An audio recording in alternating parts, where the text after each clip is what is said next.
সেদিন চলে গিয়েছিলাম আমার ফ্যামিলি রিলেটেড একজনের হলুদ সন্ধ্যায়। ওই দিনটির কিছু সুন্দর সুন্দর মুহূর্ত এবং আমার সাথে ঘটে যাওয়া খুবই বাজে একটি ঘটনা তোমাদের সাথে শেয়ার করব।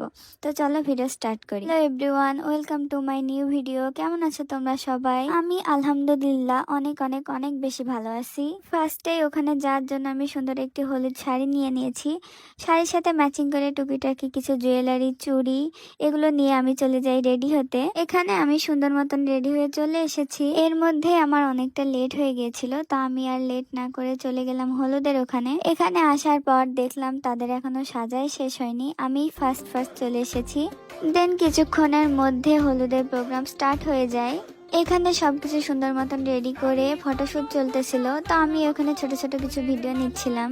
এখানে কনের ফ্যামিলি রিলেটেডরা তাকে মিষ্টি মুখ করাচ্ছিল আর আমরা সাইডে বসে বসে ঢং করতেছিলাম। তারপর আমিও চলে যাই তাকে একটু মিষ্টি মুখ করাতে।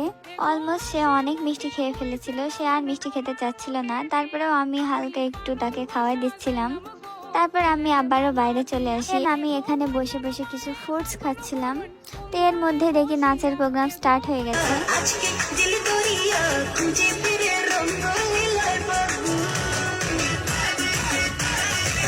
ওখানে কিছুক্ষণ থাকার পর আমার খুব গরম লাগতেছিল, তো আমি বাইরে চলে আসি। আমার সাথে অবশ্য কনেও এসেছিল। তো আমরা এখানে মেনলি এসেছিলাম মোজো কিনতে। এদের মধ্যে একজন গেছে এটা কিনতে, আমরা এখানে দাঁড়াইছিলাম। তারপর আমরা এটা নিয়ে খেতে খেতে আবারও চলে আসি হলুদের ওখানে। এখানে আসার পর আমরা বসে গল্প করতেছিলাম। অনেকে মেহেদি দিচ্ছিল, আবার অনেকে বসেছিল, তো আমরা বসে বসে টুকিটাকি গল্প করতেছিলাম। এর মধ্যে নাচের প্রোগ্রাম আবারও স্টার্ট হয়ে যায়। হঠাৎ আমি খেয়াল করি অনেকটা রাত হয়ে গেছে, আমার বাসায় ফিরতে হবে। লেট না করে আমি চলে আসি খেতে। খাবার আইটেমে ছিল মাছ, ডিম ভাজি, ডাল এবং একটি সবজি।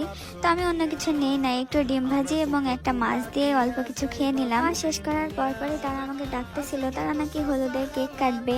তো আমরা এখানে সবাই মিলে সুন্দর একটি হলুদের কেক কেটে নিলাম। তারপর আমি কেকটা সুন্দর মতো সবাইকে পিস পিস করে কেটে দিচ্ছিলাম। আসলে এইসব কাজ আমি খুব ভালোই পারি। এখানে আমিও একটু টেস্ট করেছিলাম। তারপর আমি আর লেট না করে ওখান থেকে বের হয়ে যাই, কারণ আমাকে বাসায় যেতে হবে। এত কিছুর মধ্যে খারাপ যে বিষয়টি আমার সাথে ঘটেছিল সেটি হলো আমার হাতে একটি গোল্ডের রিং ছিল। ওটা যে কোথায় পড়েছে আমি নিজেও জানি না। অনেক খোঁজাখুঁজির পরও ওটা পাওয়া যায়নি। তো বাসার সবাই আমাকে একটু বকা দিয়েছিল। তো কি আর করার, কান্নাকাটি করে আমি সোজা চলে যাই ঘুমাতে। এভরিওয়ান, ভিডিওটা এই পর্যন্তই। দেখা হবে আবার নতুন কোনো ভিডিওতে। আর যদি এটা সেকেন্ড পার্ট চাও অবশ্যই কমেন্ট করো। Bye bye.